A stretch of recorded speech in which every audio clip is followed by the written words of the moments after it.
Saudara-saudara jemaat GKI Purinda yang dikasihi Tuhan, pada tanggal 22 November 2020, kita sebagai gereja akan bersama-sama mengadakan kebaktian perjamuan kudus secara live streaming. Kaitannya dengan sakramen perjamuan kudus itu, kita akan bersama-sama mendengarkan penjelasan perjamuan kudus di masa pandemi. Perjamuan kudus adalah sakramen yang dilakukan sebagai peringatan akan pengorbanan Kristus untuk menebus dosa manusia. Saat perjamuan kudus, maka terjadi perjumpaan yang intim dengan Kristus dan tubuh Kristus atau jemaatnya, sehingga perlu terjadi di dalam persekutuan yang berhimpun atau hadir dan berbagi. Ada 3 unsur kehadiran di dalam hal ini. Yang pertama adalah sama-sama hadir berada di lokasi yang sama. Hadir berkumpul pada waktu yang sama. Dan yang ketiga, hadir berhimpun ada di tengah komunitas. Karena unsur-unsur kehadiran tidak dapat sepenuhnya terpenuhi, maka GKI di awal pandemi memutuskan untuk menunda perjamuan kudus dengan sebuah harapan bahwa pandemi akan segera berlalu. Tetapi hingga saat ini kita sudah melewati perjamuan kudus yang harusnya dilakukan di Jumat Agung di bulan April, di awal bulan Juli, bahkan pada hari pekabar Injil di Indonesia dan hari perjamuan kudus di dunia di bulan Oktober. Kini kita sedang menghadapi sebuah realita di mana masa pandemi terus berkelanjutan. Tidak ada seorang pun yang tahu kapan berakhirnya. Sementara umat merindukan perjamuan kudus untuk bisa menguatkan iman mereka di tengah-tengah hidup yang sangat kompleks dan sulit. Karena itu dengan pertimbangan dan persiapan yang lebih matang, maka GKI Purinda memutuskan akan melakukan perjamuan kudus pada tanggal 22 November 2020 secara live streaming. Tentunya kebaktian perjamuan kudus secara live streaming ini bukan yang ideal, tapi bisa kita tempuh dengan sama-sama memahami bahwa gereja harus menyesuaikan diri dengan konteks dunia saat ini. Oleh karena itu, Bapak Ibu Saudara yang kasih Tuhan, demi memenuhi unsur kehadiran dalam bentuk waktu yang bersama-sama, maka ibadah hari Minggu tanggal 22 November 2020 hanya bisa diikuti secara live streaming via YouTube GKI Purinda pada jam 9 pagi. Dan setelah selesai ibadah, maka link YouTube ini akan ditutup. Karenanya, maka umat diharapkan bisa mempersiapkan diri, menyediakan waktu untuk mengikutinya pada jam tersebut.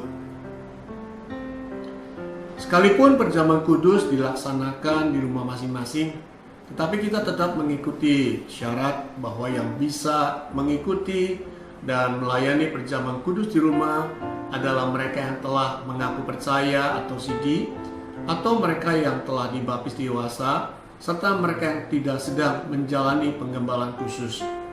Oleh karena itu memang kita perlu betul-betul perhatikan, khususnya sebagai keluarga atau orang dewasa, untuk memberi pengertian kepada anak-anak ketika kebaktian perjamuan kudus ini diberlakukan di rumah. Dan bagi saudara yang punya anggota keluarga yang sudah lanjut usia atau yang sedang mengalami sakit penyakit sehingga susah untuk mengikuti perjamuan kudus secara live streaming, kami mendorong supaya saudara juga bisa menolong mereka agar dapat mengikuti perjamuan kudus. Kami pun mengundang saudara-saudara dari gereja lain yang telah mengaku percaya, yang telah dibaptis dewasa, yang selalu mengikuti kebaktian online di GKI Purinda. Dengan penuh sukacita kami menyambut Bapak Ibu Saudara-saudara untuk melakukan perjamuan kudus bersama dengan kami. Agar perjamuan kudus bisa dijalankan dengan lancar, maka ada beberapa hal yang perlu kita perhatikan dan kita persiapkan terlebih dahulu. Nah, Bapak Ibu Saudara-saudara, di dalam perjamuan kudus nanti ada 2 hal utama. yang harus disiapkan, yaitu simbol roti perjamuan dan simbol anggur. Dengan pertimbangan kemudahan dan higienis KK Purindah akan menyediakan hosti dan air anggur yang sudah di-prepack. Seperti ini bentuknya, Bapak Ibu Saudara-saudara. Jadi kita bisa buka.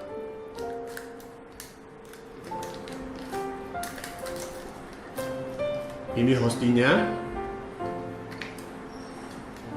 Dan kita balik.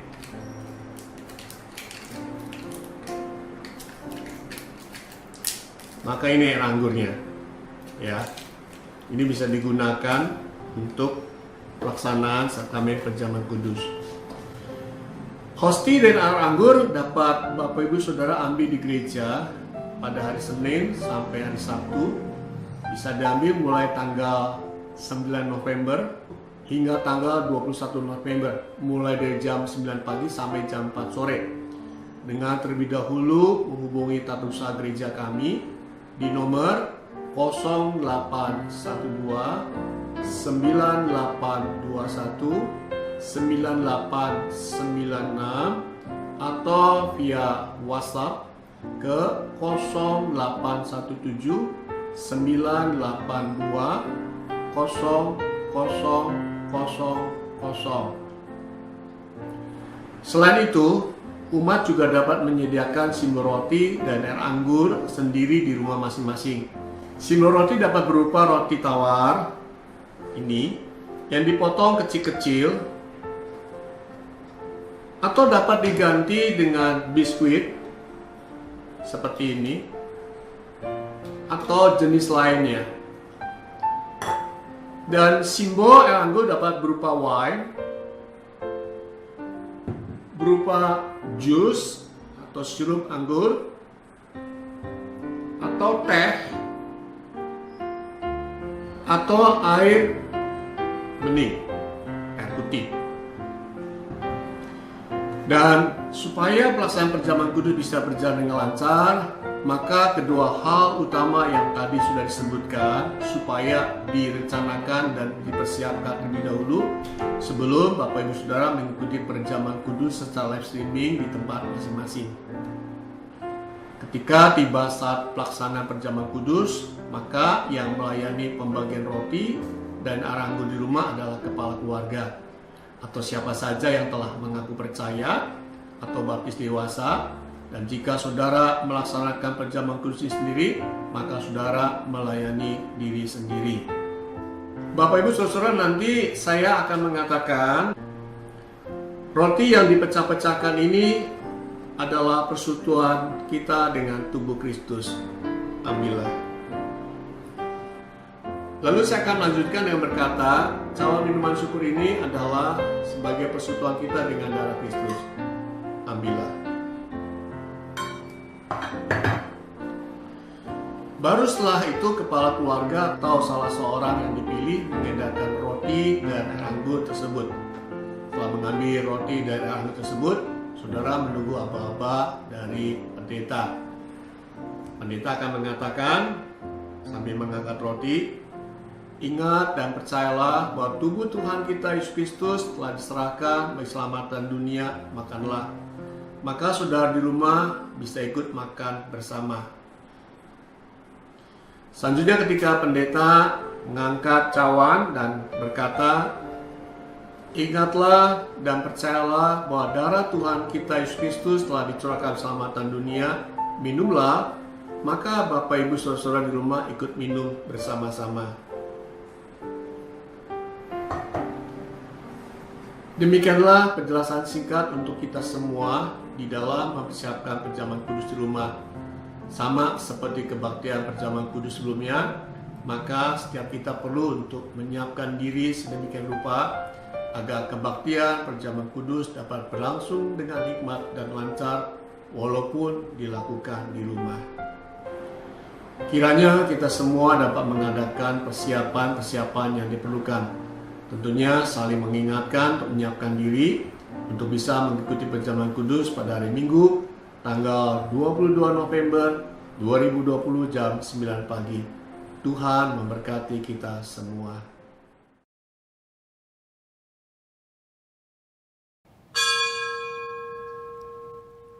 Selamat pagi saudara-saudara yang terkasih dalam Tuhan kita Yesus Kristus. Sebelum kebaktian kita mulai, kami mohon perhatian jemaat untuk beberapa warta lisan sebagai berikut.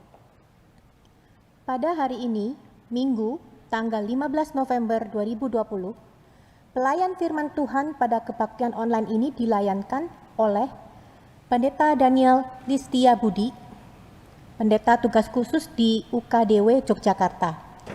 Majelis Jemaat mengucapkan terima kasih atas pelayanannya.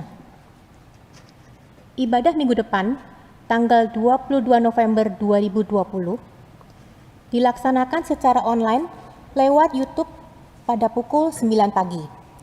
Dan pelayan firman dilayankan oleh Pendeta VB Oriana Hermanto dari GKI Gunung Sahari. Majelis Jemaat GKI Puri Indah mengundang Bapak, Ibu, Saudara-saudari yang telah mengaku percaya atau telah dibaptis dewasa untuk mengikuti perjamuan kudus online yang akan diadakan pada hari Minggu, tanggal 22 November 2020, dilayankan oleh Pendeta Cipta Martalus Sapangi. Keterangan lebih lengkap dapat dibaca dalam warta jemaat online. Marilah kita mempersiapkan diri kita masing-masing dengan sebaik-baiknya untuk menyambut perjamuan kudus ini. Pada hari ini, Minggu tanggal 15 November 2020, akan diadakan persidangan majelis jemaat. Mohon dukungan doa dari jemaat. Bidang Kespel GKI Puri Indah mengundang Bapak, Ibu, Saudara-saudari untuk menghadiri acara bincang santai bersama tim Gerai Kreasi Insani via Zoom. Tema, tak kenal maka tak sayang.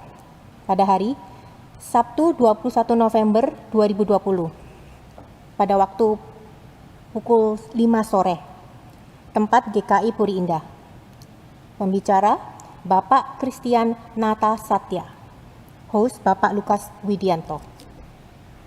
Kelas katekisasi online tahun 2020 akan diselenggarakan pada hari Jumat, tanggal 20 November 2020, dengan tema Gereja dan Pelayanan, dimulai pada pukul 7.30 malam, dibawakan oleh Saudara Immanuel Tulas Relenovlan. Warta Natal. Persembahan Natal dapat ditransfer ke rekening gereja dengan kode 7 di belakang nominal. Panitia Natal mengajak jemaat dan simpatisan untuk berbagi kasih Natal kepada anak-anak panti asuhan, Salib Putih, dan Yayasan Hamba dengan memberikan tanda kasih berupa dana yang akan dibelikan voucher belanja. Tanda kasih ditransfer ke rekening GKI Puri Indah, minimal 1 voucher yang seharga Rp100.000 dengan kode 25 di belakang nominal. Keterangan lebih lengkap dapat dibaca dalam warta jemaat online halaman 9 sampai dengan 10. Atestasi masuk. Telah diterima atestasi masuk. Yang pertama atas diri, Ibu Mari Tanonitan. Berikutnya atas diri, Bapak Gita Tamara Harja Rusli, Ibu Magdalena Helambang, Saudara Jason Rahmadi Rusli, Saudari Margaret Gracia Rusli. Majelis Jemaat mengucapkan selamat berjemaat dan beribadah di GKI Puri Indah. Kita akan melihat presentasi dari tim pengembalian dana pinjaman dan sertifikat layak fungsi. Selamat pagi Bapak, Ibu, dan Saudara yang terkasih dalam Tuhan Yesus Kristus. Saya Ferdinand dari tim pengembalian dana pinjaman dan sertifikat layak fungsi menyampaikan laporan keuangan periode Oktober 2020 sebagai berikut. Foto di kanan adalah saat kebaktian pekabaran Injil dan di pos Bajem Puri Indah di lokasi yang sekarang ditempati oleh Bakmi Laura. Dan sekarang yang di bawah ini adalah bangunan yang kita pakai sekarang. Kita mengucap syukur di era pandemi ini Tuhan terus bekerja melalui berbagai cara sehingga tetap ada uang persembahan masuk. Pada bulan Oktober lalu, tim pengembalian dana pinjaman mengembalikan pinjaman sebesar 200 juta rupiah lagi, sehingga sisa pinjaman yang belum dilunasi hanya 100 juta rupiah lagi.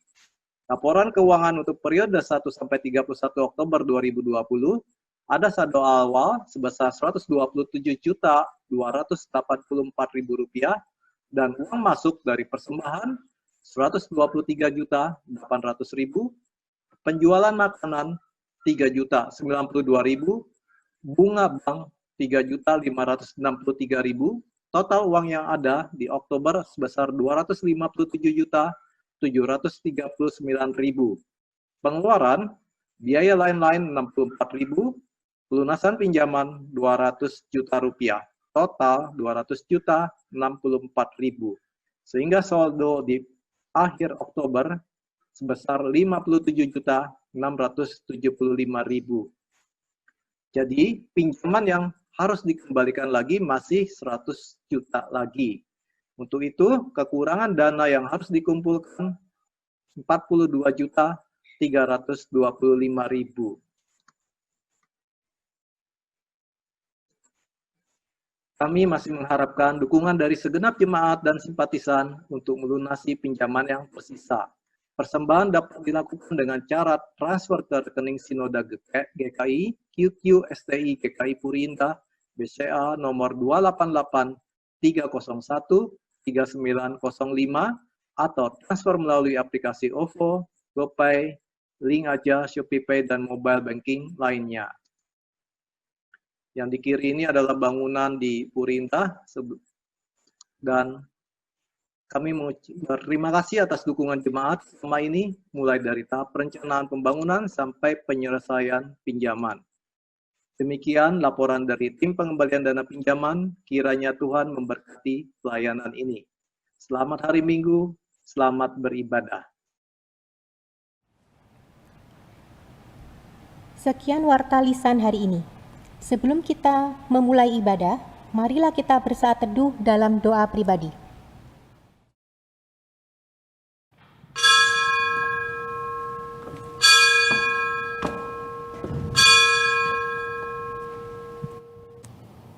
Marilah kita mengawali ibadah ini dengan menyanyikan PKJ nomor 35, Suci, Suci, Suci, sambil bangkit berdiri.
Pertolongan kita adalah di dalam nama Tuhan yang menjadikan langit dan bumi, yang kasih setianya kekal selama-lamanya.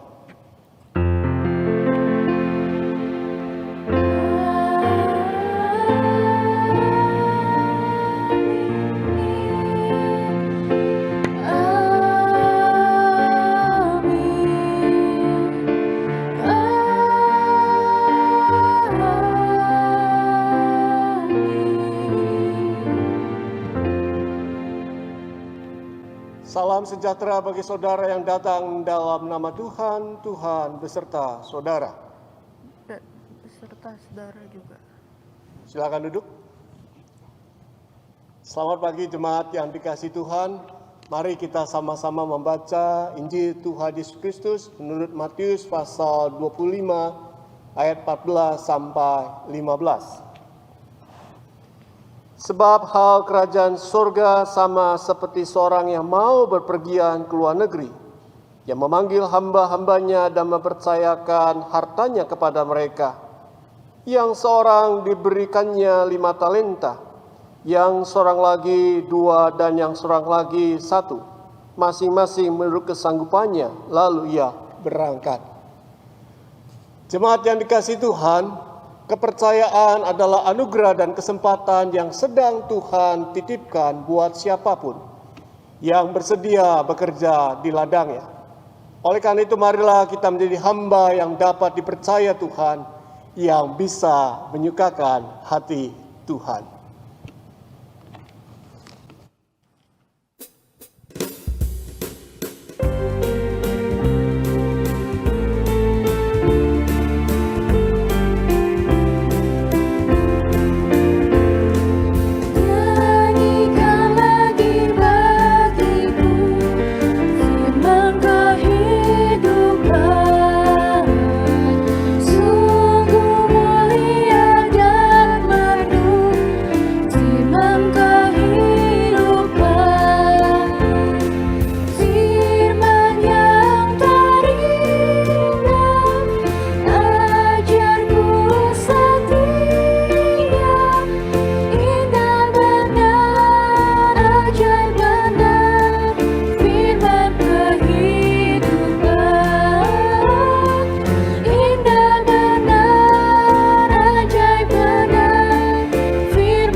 Saudara-saudara yang kasih Tuhan, mari kita bersama-sama bersatu hati kita masuk di dalam doa pengakuan dosa.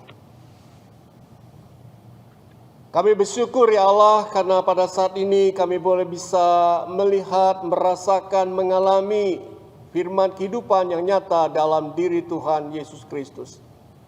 Kami bersyukur ya Allah karena Engkau senantiasa menganugerahkan kepercayaan buat kami. Sehingga kami boleh diberkati dan kami memiliki pekerjaan, kami boleh diberkati dan kami memiliki keluarga, kami boleh diberkati dan memiliki teman, kami boleh diberkati dan memiliki sahabat dan berbagai berkat-berkat lain. Ketika Tuhan boleh mempercayakan kami, maka Tuhan ingin agar kami boleh bisa menjaga dan merawat kepercayaan itu. Tetapi di dalam kenyataannya tidak jarang kami mengingkari janji kami. Kami menodai kepercayaan yang Tuhan sudah anugerahkan buat kami. Kami hanya hidup mengandalkan diri sendiri. Kami hanya hidup fokus di dalam membangun kesenangan dan mencari kesenangan-kesenangan duniawi. Kami hanya mengutamakan ego kami. Kami melupakan semua janji kami di hadapan-Mu. Dan ketika kami saat ini datang menghadap hadirat-Mu ya Allah, di dalam doa pengakuan dosa, maka kami sadar bahwa kami ini rapuh. Kami tidak punya daya dan kuasa apapun. Hanya karena belas kasihan-Mu, hanya karena kemurahan-Mu, hanya karena penyertaan-Mu, maka Engkau tidak pernah berhenti untuk mengingatkan kami, agar kami kembali hidup di jalan Tuhan, agar kami boleh hidup dalam pengampunan. Oleh karena itu ya Allah, kasihanilah kami. Ampunilah segala kebodohan kami, Tuhan, yang boleh menghancurkan segala kekerasan dan kepongan hati kami, sehingga kami boleh menjadi layak kembali sebagai hamba yang dipercaya, mengembangkan semua berkat yang Tuhan berikan buat kami, bukan hanya untuk menyukakan diri sendiri, tetapi juga menjadi berkat buat sesama kami, terutama bisa menyukakan hati Tuhan. Terima kasih Tuhan untuk kesempatan ini ketika kami boleh menyatakan doa permohonan dosa kami. Di dalam nama Tuhan Yesus kami berdoa dan memohon. Amin.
Jemaat saya undang untuk berdiri.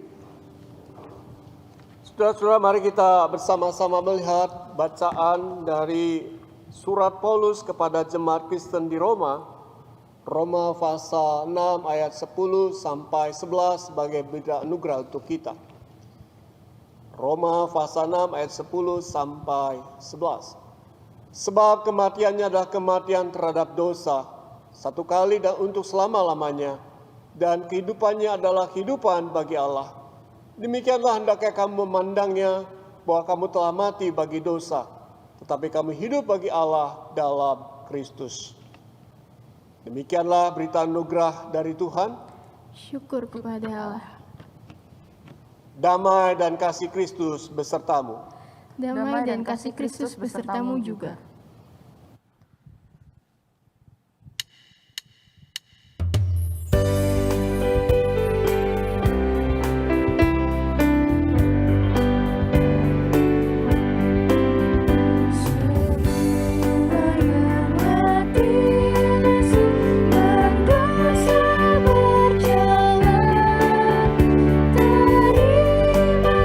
Terima rahmat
Ibu, Bapak, dan saudara-saudara terkasih, marilah sebelum kita membaca firman Tuhan, kita bersatu hati dalam doa.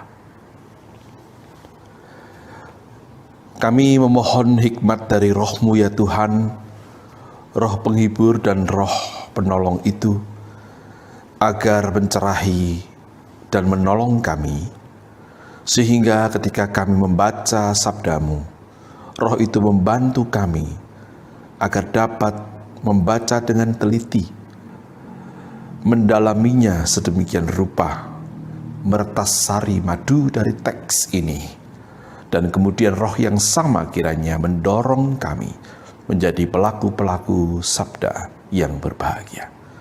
Demi Kristus kami berdoa. Amin.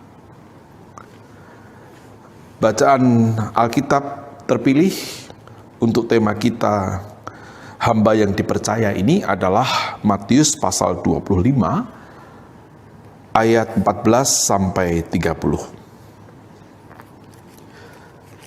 Sebab hal kerajaan surga sama seperti seorang yang mau bepergian ke luar negeri, yang memanggil hamba-hambanya dan mempercayakan hartanya kepada mereka.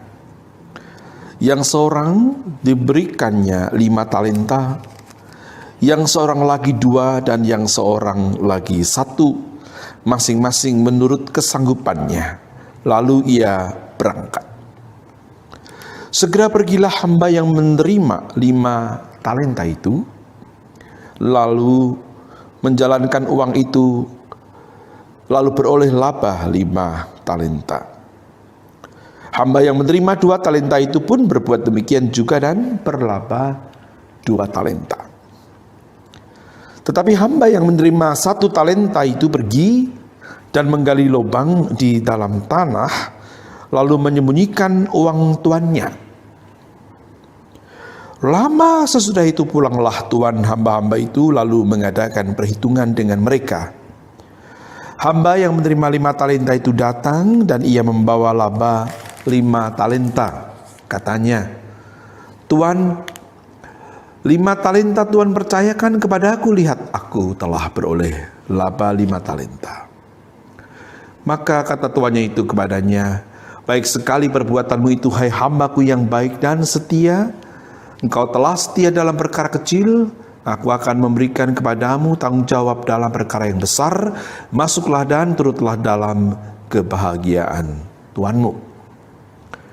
Lalu datanglah hamba yang menerima 2 talenta itu, katanya, "Tuan, 2 talenta Tuan percayakan kepada aku. Lihat, aku telah beroleh laba 2 talenta." Maka kata tuannya itu kepadanya, "Baik sekali perbuatanmu itu, hai hambaku yang baik dan setia. Engkau telah setia memikul tanggung jawab dalam perkara yang kecil. Aku akan memberikan kepadamu tanggung jawab dalam perkara yang besar. Masuklah dan turutlah dalam kebahagiaan Tuhan."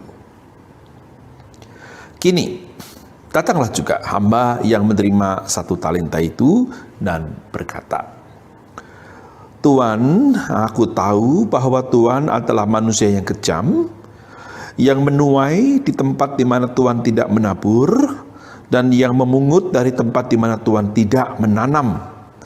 Karena itu aku takut dan pergi menyembunyikan talenta Tuan itu di dalam tanah. Ini terimalah kepunyaan Tuan." Maka jawab tuannya itu, "Hai kamu hamba yang jahat dan malas. Jadi kamu sudah tahu bahwa aku menuai di tempat di mana aku tidak menabur dan memungut dari tempat di mana aku tidak menanam. Karena itu, sudahlah seharusnya uangku itu kau berikan kepada orang yang menjalankan uang, supaya sekembaliku aku menerimanya serta dengan bunganya. Sebab itu, ambillah talenta itu daripadanya dan berikanlah kepada orang yang mempunyai 10 talenta itu. Karena setiap orang yang mempunyai, kepadanya akan diberi, sehingga ia berkelimpahan. Tetapi siapa yang tidak mempunyai, apapun juga yang ada padanya akan diambil daripadanya. Dan campakkanlah hamba yang tidak berguna itu ke dalam kegelapan yang paling gelap, di sanalah akan terdapat ratap dan gertak gigi. Demikianlah Injil Tuhan Yesus Kristus. Yang berbahagia ialah orang yang mendengarkan sabda Tuhan, merenungkan dalam hati, dan membuahkan dalam kehidupan sehari-hari. Haleluya.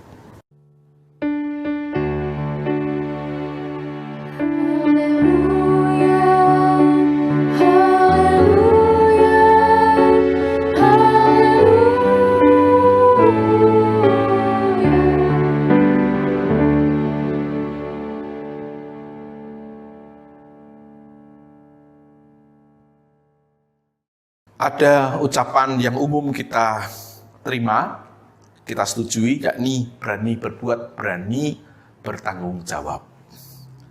Tetapi itu lebih mudah diucapkan daripada dilakukan. Cobalah lihat banyak kasus orang berani berbuat sesuatu yang merugikan, yang jahat, yang buruk, tetapi ketika kepadanya diminta pertanggungjawaban, cukup banyak juga orang yang lari, menghindar, tidak berani. Takut. Pertanyaan filosofinya begini. Apakah tanggung jawab adalah sesuatu yang harus ditakuti? Mengapa tanggung jawab dihindari? Kalau tanggung jawab itu ditakuti, kenapa orang berani melakukan perbuatan yang buruk? Kenapa ketika orang berbuat yang buruk dia tidak takut? Dan ketika diminta bertanggung jawab atas hasil perbuatan buruknya, dia menjadi takut. Aneh bukan? Nah, ini yang menjadi persoalan dalam relasi antar manusia. Tindakan-tindakan orang satu sama lain belum tentu segagah berani pertanggungjawaban orang terhadap buah dari tindakannya. Saudara-saudara, bagaimana memahami soal ini dalam terang Matius 25? Apakah Matius 25 ini adalah soal hukuman bagi orang yang tidak bertanggung jawab? Atau jangan-jangan ini soal lain sama sekali? Kita seringkali kalau membaca teks ini dengan cepat, kita menganggap ini adalah soal punishment. Ada unsur itu jelas. Tetapi persoalan teologisnya lebih dalam daripada sekedar punishment. Mari kita periksa teks kita dengan baik.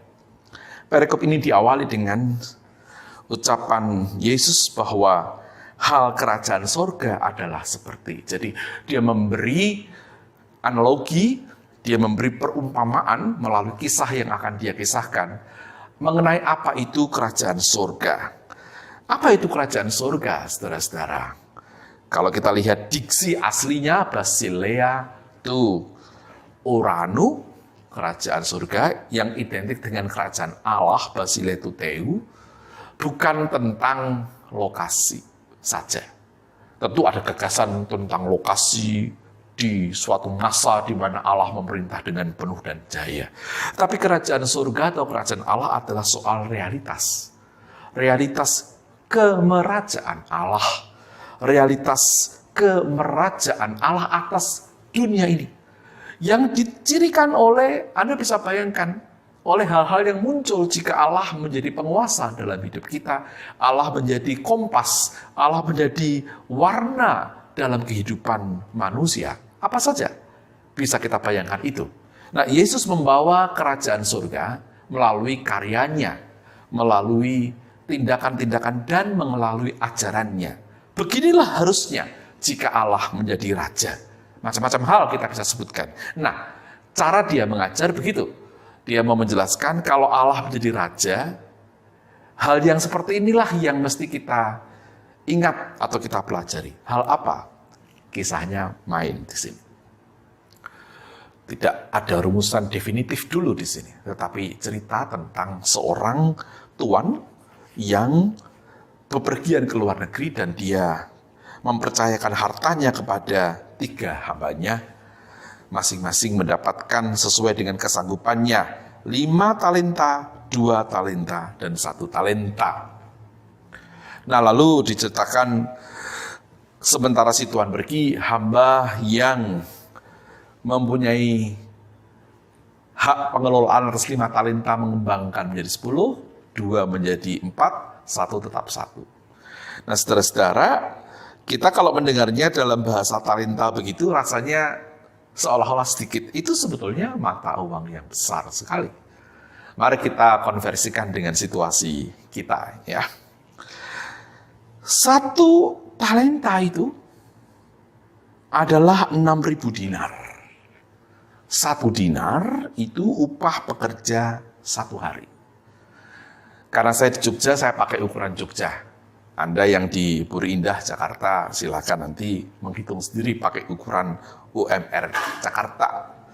Di Jogja itu, saya sudah melakukan penghitungan, upah pekerja 1 hari adalah 68.000 rupiah. Jadi 1 talenta berarti 68.000 rupiah dikalikan 6.000, angka yang muncul adalah 400 juta, 49 juta tepatnya. Banyak sekali, itu 1 talenta. Jadi ketika ada hamba mendapatkan 2 talenta, itu dia berarti mendapatkan angka 400 juta kali 2, 800. Dan dari situ dia mengembangkan menjadi 1,6 M. Dan hamba yang mendapatkan 5 talenta berarti dia mendapat sangat banyak, saudara-saudara. Dia mendapat angka yang luar biasa besar, karena itu berarti 400 juta yang adalah 1 talenta dikali 5. Lalu menjadi 10. Itu angka miliar. Jadi rasanya angka besar-besar ini membuat si tuan merasa bahwa si hamba A dan B yang mendapatkan 5 dan 2 talenta itu bekerja dengan baik. Karena angkanya berlipat dari 2M menjadi 4M. Ya toh, dari 2 talenta jadi 4 talenta, 5 talenta menjadi 10 talenta. Angka yang besar. Tetapi yang menarik, bagaimana cara Tuhan itu memberi predikat pada yang mereka lakukan? Yang mereka lakukan begini, dinilai begini. Baik sekali perbuatanmu, oke. Hambaku yang baik dan setia, agathos, ya. Yang baik dan hamba yang setia, pistos. Engkau telah setia dalam perkara kecil. Perkara kecil katanya. Ini uang miliar loh. Miliar ini. Tapi Tuhan mengatakan itu perkara kecil. Aneh untuk kita. Coba kalau ada orang memberikan kepada Anda pengelolaan dana 2 miliar. Atau memberikan pengelolaan dana pada Anda uang 5 talenta. Berarti 5 kali 400 juta. Dan Anda kelola. Itu kan bukan uang kecil. Bukan jumlah kecil. Tetapi jumlah sebesar itu di mata sang tuan dalam cerita ini adalah perkara kecil. Ada 2 kemungkinan, apakah bagi si tuan itu angka besar itu adalah angka kecil, atau mungkin ngatur duit itu termasuk perbuatan kecil. Walaupun duitnya besar. Ada 2 opsi. Nah, yang kedua rasanya lebih masuk akal, karena kalau si tuan menganggap 5 dan 2 talenta itu uang kecil, rasanya si tuan tidak bisa ekonomi, bukan? Rasanya lebih baik kita menafsirkan, walaupun itu angka besar secara nominal, bagi tuan soal pengelolaan uang adalah termasuk soal kecil. Nah, kalau engkau dalam hal uang yang oleh si tuan dianggap soal kecil itu setia, maka aku akan memberikan kepadamu tanggung jawab dalam perkara yang lebih besar. Artinya yang tidak bicara soal uang lagi. Mungkin aneh bagi kita yang mengasumsikan bahwa uang kok dianggap bukan perkara yang kecil. Tapi teksnya mengarahkan kita ke sana. Bahwa walaupun itu uang besar, 2 talenta menjadi 4, talenta 5 menjadi 10, si tuan memuji, engkau agathos dan pistos, baik dan setia, engkau telah setia pada perkara yang kecil, ternyata pengelolaan uang besar itu adalah perkara kecil, maka engkau layak mendapatkan kepercayaan pada perkara yang lain, artinya perkara yang lebih dari uang. Nah, saudara-saudara, itu kejutan juga untuk kita. Ternyata pengelolaan uang itu dianggap kecil ya. Ini aneh. Karena betapa hidup kita ditentukan juga sangat oleh uang kita, bukan? Tapi memang rasanya Yesus melalui cerita ini mau mengejutkan. Kerajaan Allah melebihi sekedar uang. Apa itu kerajaan Allah? Nilai-nilai pemerintahan Allah. Itu lebih besar daripada sekedar uang. Uang termasuk ke pertanggungjawaban Anda terhadap kehidupan ekonomi, mengelolanya dengan adil dan benar, termasuk bagian dari tata nilai kerajaan Allah. Tapi tata nilai kerajaan Allah jauh lebih besar daripada sekadar uang. Mungkin itu yang mau dikatakan oleh Yesus melalui perumpamaan ini. Yang menarik lagi adalah si hamba ketiga. Dia menerima uang 400 juta, dia simpan dalam tanah. Coba, saudara. Nah, apakah ini literal ya, atau bahasa metafor dari tidak dia buat apa-apa? Ya, kita harus terbuka pada kemungkinan dua itu. Bisa saja uang itu betul-betul disimpan di dalam tanah, dan itu sebetulnya agak aneh ya. Kalau uang 400 juta lalu kita simpan dalam tanah. Atau mungkin maksudnya adalah tidak dia olah apa-apa, dibiarkan. Hamba ini sebetulnya tidak korupsi. Jadi kalau Anda pernah mendengar renungan tentang ini yang mengatakan hamba itu korupsi, manfaatkan uang dengan salah, saya kira tidak tepat. Yang tepat adalah hamba ini tidak buat apa-apa dengan modal besar yang diberikan tuannya. Dia tidak korup. Dia tidak melakukan malpraktek dalam arti menggunakan uang ini secara keliru. Atau untuk vested interest kepentingan sendiri. Tidak. Yang dia lakukan adalah tidak melakukan apa-apa. Padahal jumlah itu 400 juta. Menarik lagi, banyak hal menarik dalam perikop ini. Tuan itu mengkritik hamba yang ketiga ini sebagai hamba yang jahat, dikatakan. Hamba itu dikatakan sebagai hamba yang jahat. Ayat yang ke-26. Setelah si hamba itu mengkritik tuannya yang dianggap manfaatkan orang lain untuk mengembangkan nominal, maka Tuhan itu menjawab, "Hai kamu hamba yang jahat dan malas, jadi kamu sudah tahu bahwa aku menuai di tempat di mana aku tidak menabur dan memungut di tempat di mana aku tidak menanam. Karena itu harusnya uangku itu kau berikan pada orang yang menjalankan uang, supaya sekembaliku aku menerimanya dengan bunganya." Artinya sang tuan ini kecewa dengan si hamba yang tidak berbuat apa-apa. Sekali lagi ya, hamba ini tidak korup. Dia tidak menggunakan uang untuk kepentingan dirinya sendiri. Dia tidak berbuat apa-apa. Tapi bagi sang tuan, tidak berbuat apa-apa terhadap potensi yang diberikan adalah kemalasan dan lalu etis, kejahatan. Bagaimana memahami hal ini? Bukankah dia tidak korupsi? Bukankah tidak ada perintah juga secara eksplisit bahwa aku akan pergi, tolong kembangkan uangku, kalau kamu tidak mengembangkannya, tidak berhasil, kamu akan kuhukum? Tidak ada. Kalau orang tidak berhasil mengembangkan uang, mungkin dia kurang pintar, ya toh? Atau mungkin memang sial, bisa juga. Tapi kan tidak jahat. Wong dia tidak manfaatkan untuk dirinya sendiri, dan dia tidak mencuri, tidak korup kok. Yang dilakukan hamba ini sebetulnya adalah membiarkan tetap jumlahnya. Namun inilah yang menarik. Dalam perspektif sang tuan, tindakan membiarkan 1 talenta tetap 1 talenta.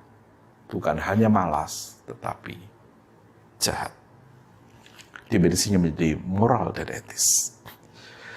Cerita inilah yang dalam tradisi spiritual, saya sebut orang, ya, dalam tradisi Ignatian, kita perlu juga belajar dari tradisi lain, tidak apa-apa, saya harap, semoga tidak alergi.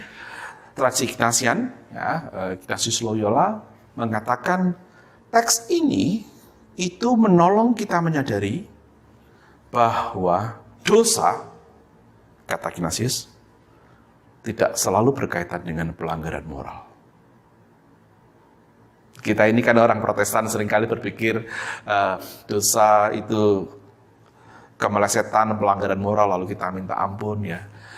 Malah dalam tradisi teologi Calvinis, teman-teman GKI Calvinis ya, ada gagasan soal total depravity, manusia itu hancur sepenuhnya karena keberdosaannya, butuh rahmat. Ya, silakan saja kita bisa membangun teologi yang kita hidupi dari teks Alkitab dan mendapatkan insight-nya, sehingga lalu kita berpikir pelanggaran adalah dosa. Dosa adalah pelanggaran moral. Tapi teks ini, hamba ini tidak melanggar moral apa-apa. Maka Ignatius mengatakan, teks ini menolong kita memahami dosa adalah jika Anda dengan sengaja tidak mau bertumbuh. Kesengajaan untuk tidak mengembang bagi teks ini adalah jahat. Nah, apakah ini hanya terkait dengan soal spiritualitas? Ya, tetapi spiritualitas juga tidak hanya melulu soal rohani, bukan? Spiritualitas adalah soal pengalaman dengan Allah dan mengaktualkan pengalaman dengan Allah yang menjadi raja dalam hidup kita, yang nilai-nilainya kita setujui, yang nilai-nilainya kita puja dan puji, yang nilai-nilainya membuat kita mengalami keselamatan, rahmat, sejahtera, menjadi nilai-nilai yang kita perjuangkan. Harusnya begitu. Karena hal ini adalah hal kerajaan Allah. Kritik Tuhan pada si hamba C adalah, engkau dengan sengaja tidak mengembangkan talenta, potensi yang kuberikan kepadamu. Engkau bukan hanya malas, engkau juga jahat. Dosa, kejahatan adalah kesengajaan tidak mengembangkan nilai-nilai kerajaan Allah. Jadi jika kepada kita diberikan pengalaman cinta, pengalaman keadilan, pengalaman kebenaran yang kita alami dari Tuhan, yang memberi nutrisi dalam hidup kita, yang menghidupkan, memaknai hidup kita, harusnya nilai-nilai itu nyata juga dalam hidup kita. Kita menjadi pelaku-pelaku dari keadilan, kita menjadi pelaku-pelaku dari kebenaran dan cinta kasih, dan sejahtera, dan keutuhan ciptaan, dan kebaikan-kebaikan lain yang Anda bisa sebutkan, yang Anda bisa katakan sebagai kalau kerajaan Allah ada, maka itu yang terjadi padaku. Itu yang akan tercipta melalui kerajaan Allah. Nah, itulah yang juga harus tercipta melalui kita. Bukan hanya pada kita, tapi melalui kita. Jika kita dengan sengaja menahan itu, tidak mengembangkannya, barangkali predikat hamba yang malas dan jahat akan diberikan Tuhan itu pada kita. Jadi saudara, bisa jadi cerita ini bukan soal lari dari tanggung jawab. Seperti di awal saya katakan, ada orang mengatakan berani berbuat, berani bertanggung jawab. Hamba ini bukan lari dari tanggung jawab, tetapi memang dia sengaja tidak mengembangkan apa yang dia harusnya bisa kembangkan. Dia tidak melakukan yang salah. Kalau lari dari tanggung jawab, dia buat yang salah, pelanggaran moral, lalu dia tidak berani menanggung jawabi. Yang dilakukan adalah dia dibilang jahat, bukan karena dia korup, tapi karena dia dengan sengaja berkeras, frozen, tidak membuat nilai-nilai kerajaan Allah mengembang dan menyebar melalui karyanya. Saudara-saudara, kita dipanggil untuk menjadi hamba yang baik dan setia. Agathos dan pistos itu tidak mudah. Tetapi jangan pernah lupa bahwa kepada kita diberikan modal. Modal itu adalah Sang Tuhan mempercayakannya kepada kita. Jadi kepercayaan Sang Tuhan itu adalah modal moral yang besar. Bukan hanya talentanya, tetapi sikap Sang Tuhan yang mempercayakan talenta-talenta kepada kita, itulah modal teologis. Tuhan itu yakin kita bisa mengembangkannya. Jika kita dengan sengaja membekukannya di mata Sang Tuhan, upaya kita untuk sengaja membekukannya atau pengabaian kita untuk tidak mengembangkannya adalah sebuah kejahatan. Dosa tidak selalu terkait dengan pelanggaran, sekali lagi, Tapi ketika kita menolak bertumbuh dengan sengaja, pada saat itu kita sudah menjadi orang yang jahat di mata Sang Tuhan. Jadi saudara-saudara, kita perlu mengembangkan nilai-nilai kebajikan kerajaan Allah dengan jernih, tulus, dan tekun dan gembira untuk menghadirkan kepercayaan Allah itu menjadi kepercayaan yang membuah dalam kehidupan aksi yang kita lakukan. Kepercayaan tidak boleh sekedar kepercayaan. Kepercayaan harus menjadi modal dasar untuk berkarya, menghadirkan Allah dan kerajaannya dalam hidup kita sesuai dengan konteks kita masing-masing. Mari berjuang supaya kita tidak menjadi pemalas dan tidak menjadi penjahat. Amin.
Marilah kita bersama dengan umat Allah di masa lalu, masa kini, dan masa depan, mengingat pengakuan pada baptisan kita menurut pengakuan iman rasuli.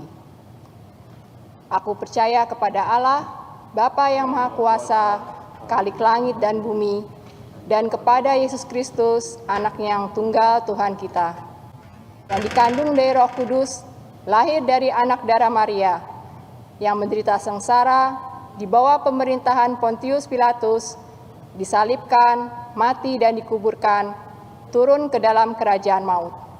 Pada hari yang ketiga, bangkit pula dari antara orang mati, naik ke surga, duduk di sebelah kanan Allah, Bapa yang Maha Kuasa. Dan dari sana ia akan datang untuk menghakimi orang yang hidup dan yang mati. Aku percaya kepada Roh Kudus, gereja yang kudus dan am, persekutuan orang kudus, pengampunan dosa, kebangkitan orang mati, dan hidup yang kekal. Amin.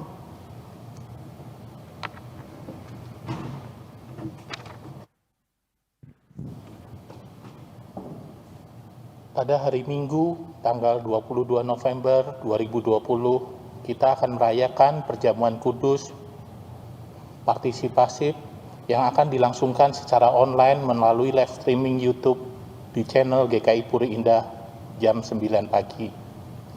Untuk menyambut perayaan itu, mari kita mempersiapkan diri dengan memeriksa diri kita masing-masing. Pada perjamuan terakhir, Kristus meminta kita merayakan perjamuan kudus untuk mengenangnya. Mengenang Kristus berarti memahami kehadirannya dalam hidup sehari dan menyadari bahwa Kristus telah berkorban demi keselamatan kita. Mari kita merenungkannya. Sudahkah saudara hidup dalam persekutuan yang akrab dengan Yesus, sehingga saudara mengalami kasih, kuasa, dan kebenarannya? Yakinkah saudara bahwa Kristus telah mengorbankan hidupnya demi keselamatan saudara?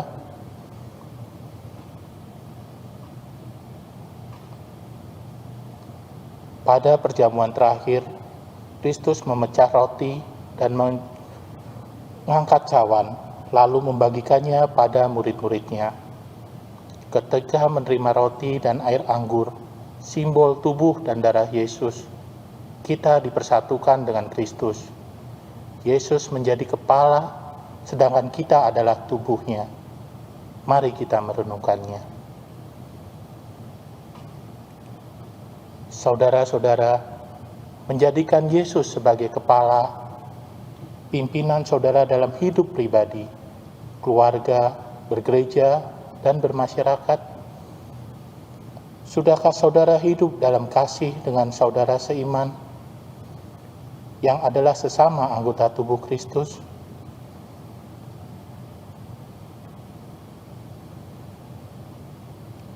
Dengan makan roti dan minum air anggur, kita dipersatukan dalam kematian dan kebangkitan Kristus. Ini berarti kita perlu menyangkal diri, memikul salib, dan mengikut Kristus. Menyangkal diri berarti rela berkorban demi Tuhan dan sesama. Mari kita merenungkannya.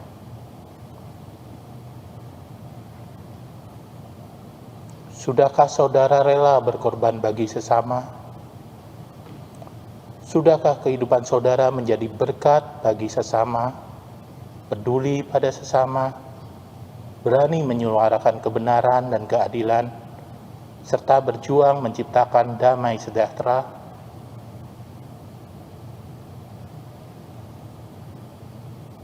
Kiranya Roh Kudus menolong kita dalam mempersiapkan diri merayakan perjamuan kudus mendatang secara live streaming YouTube di channel GKI Puri Indah. Kami mengingatkan sekali lagi bahwa link YouTube untuk perjamuan kudus akan ditutup setelah ibadah usai, sehingga bagi jemaat yang mau mengikuti perjamuan kudus hanya dapat mengikuti pada jam 9 pagi. Terima kasih.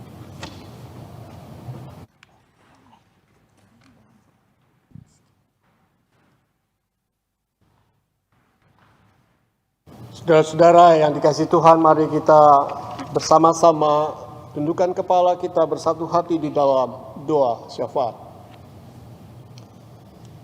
Bapa yang baik, terima kasih kalau Engkau boleh menolong kami di dalam mengingat betapa pentingnya kami bertanggung jawab setiap kepercayaan yang Tuhan berikan buat kami.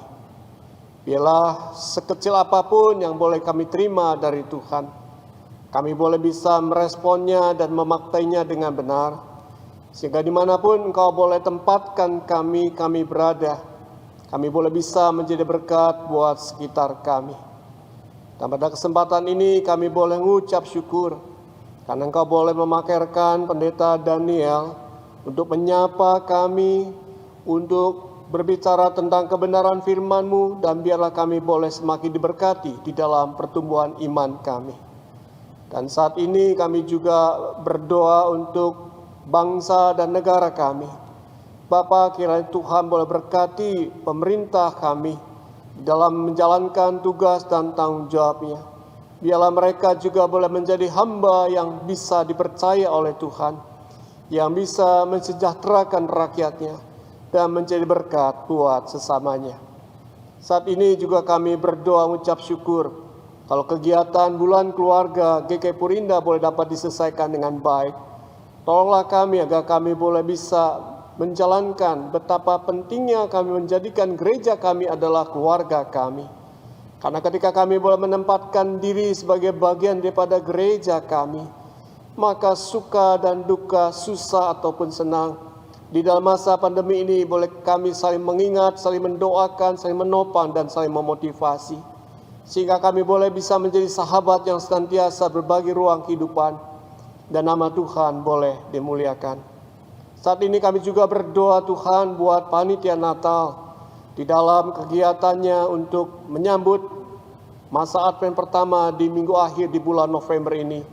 Tuhan, Kau boleh berkati segala rencana kerjanya, agar apapun kegiatan online yang boleh diselenggarakan dan diusulkan, ataupun kegiatan onsite yang boleh digagasnya, boleh menjadi sebuah sukacita Natal bersama buat kami. Dan saat ini kami juga berdoa buat saudara-saudara kami yang sedang sakit. Saat ini kami teringat, kami berdoa Tuhan untuk Pak Sitepu, Ibu Kinata, Albert, dan keluarga yang sedang sakit. Ya Bapa, kiranya Tuhan boleh melawat mereka. Tuhan yang boleh menjamah, menyembuhkan, menyehatkan mereka. Dan kami juga berdoa saat ini untuk Bapak Haryanto, suami daripada Ibu Ivon yang juga sedang sakit. Tuhan, Kau juga yang boleh menolong, Tuhan yang boleh menyembuhkan, Tuhan yang boleh menyehatkan. Kami percaya bahwa semua indah pada waktunya. Berkati Tuhan setiap obat yang boleh masuk ke dalam tubuhnya. Kau berkati Ibu Ivon dan anak-anak di dalam memberikan support dan dukungan buat suami yang dicintainya. Kami juga berdoa untuk Ibu Nancy Lukas. Tuhan, Kau juga yang boleh menolong, menyembuhkan, menyehatkan. Di dalam masa pengobatan dan pemulihan, kami percaya Tuhan bekerja lewat tangan dokter, lewat doa-doa kami, lewat keluarga dan keluarga besar GKI Puri Indah. Kami juga percaya bahwa Tuhan akan memberikan kesehatan kembali untuk orang yang kami kasih ini. Kami juga berdoa untuk Bapak Halim Tuhan, yang juga sakit dan karena usianya sudah lanjut. Tuhan, Kau boleh berkati dia. Kau berkati juga anak-anak yang ada di Amerika. Kau berkati juga Ibu Ina yang boleh mendampinginya. Kami juga percaya Tuhan akan tetap bersamanya. Dan secara khusus kami berdoa untuk para hamba Tuhan yang ada di GKI Jawa Barat dan Jawa Tengah yang juga sedang sakit. Kami teringat rekan Pendeta Mulyadi. Kami juga teringat rekan Pendeta Emeritus Henry Runggun. Kami juga teringat rekan Pendeta Emeritus Purboyo. Tuhan, Kau yang boleh menolong, menilik, menyembuhkan, menyehatkan mereka. Kau berkati Bapa, sehingga pada akhirnya mereka boleh bisa berkumpul kembali dengan jemaat dan keluarganya. Bapa di surga, kami juga berdoa untuk panitia pemilihan calon penatua di GKI Puri Indah ini. Tuhan, Kau berkati setiap apa yang sudah dipersiapkan, direncanakan, dan yang nanti akan diputuskan dalam persidangan jemaat pada hari ini, pada tanggal 15 November ini. Berkati Tuhan, biarlah mereka yang Tuhan pilih, Tuhan juga boleh menolong menyertai, sehingga mereka boleh bersama-sama dengan jemaat membangun jemaat ini. Kami juga berdoa Tuhan untuk panitia mencari pendeta kedua GKI Puri Indah. Tuhan juga boleh menolong berkati, sehingga semua bisa berjalan baik dan lancar. Kami juga berdoa Tuhan untuk rencana pergantian kepengurusan di seluruh badan pelayanan di GKI Puri Indah ini, baik di komisi anak, komisi remaja, komisi pemuda, komisi dewasa. Tuhan berkati semua, agar pada saat pergantian kepemimpinan, maka semua bisa berjalan baik dan lancar.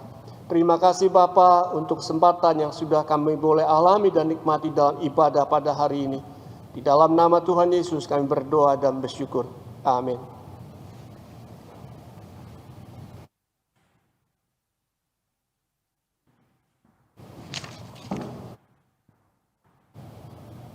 Nas persembahan diambil dari 1 Petrus 2 ayat yang kelima.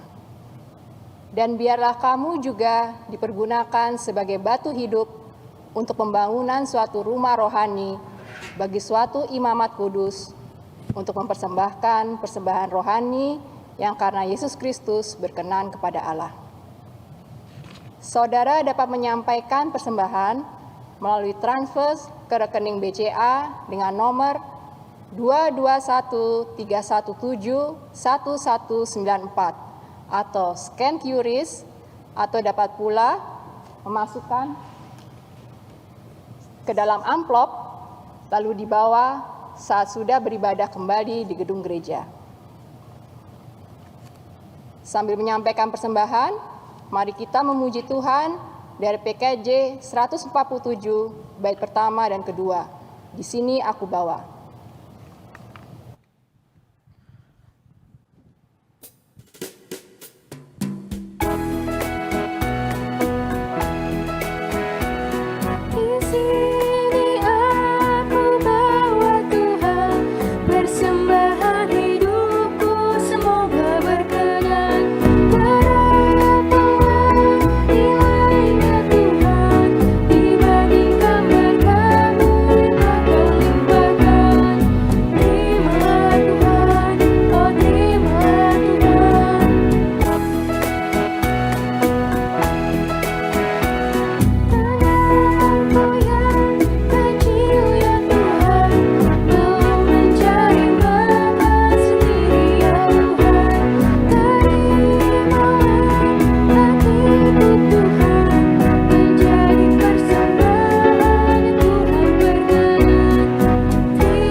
Ya Bapa yang Maha Kasih, terima kasih ya Bapa atas segala penyertaan-Mu kepada kami selama 1 minggu kemarin.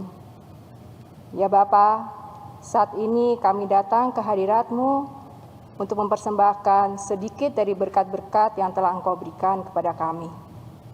Terimalah persembahan kami ini ya Bapa, kiranya dapat kami pergunakan untuk sesama kami yang membutuhkan, agar kasih-Mu semakin nyata di antara kami. Terima kasih ya Bapa, hanya dalam nama anak-Mu yang tunggal Tuhan kami Yesus Kristus, kami naikkan persembahan kami ini.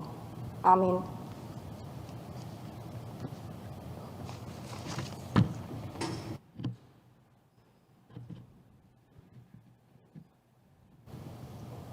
Saudara-saudara yang kasih Tuhan, sebagai hamba yang dipercaya oleh Tuhan, maka mari kita sambut dan kita gunakan kepercayaan itu dengan baik dan benar dan dengan penuh tanggung jawab sebagai bentuk kesediaan kita di dalam menantikan kedatangan Tuhan.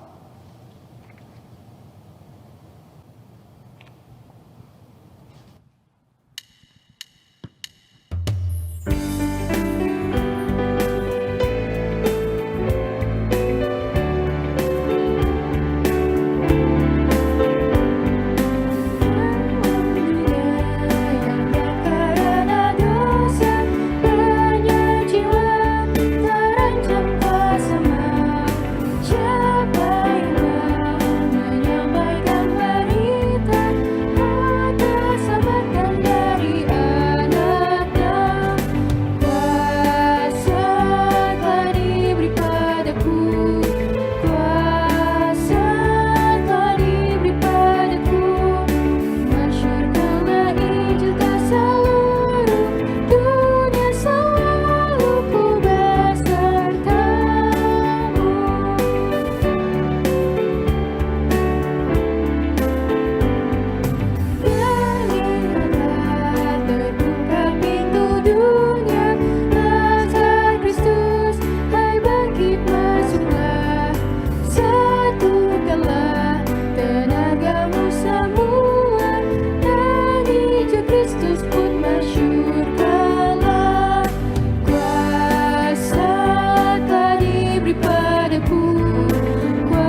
Arahkanlah hatimu kepada Tuhan.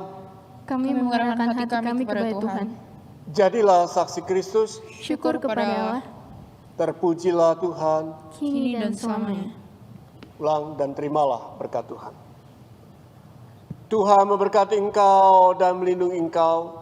Tuhan menyinari engkau dengan wajah-Nya dan memberi engkau kasih karunia. Tuhan menghadapkan wajah-Nya kepadamu dan memberi engkau damai sejahtera.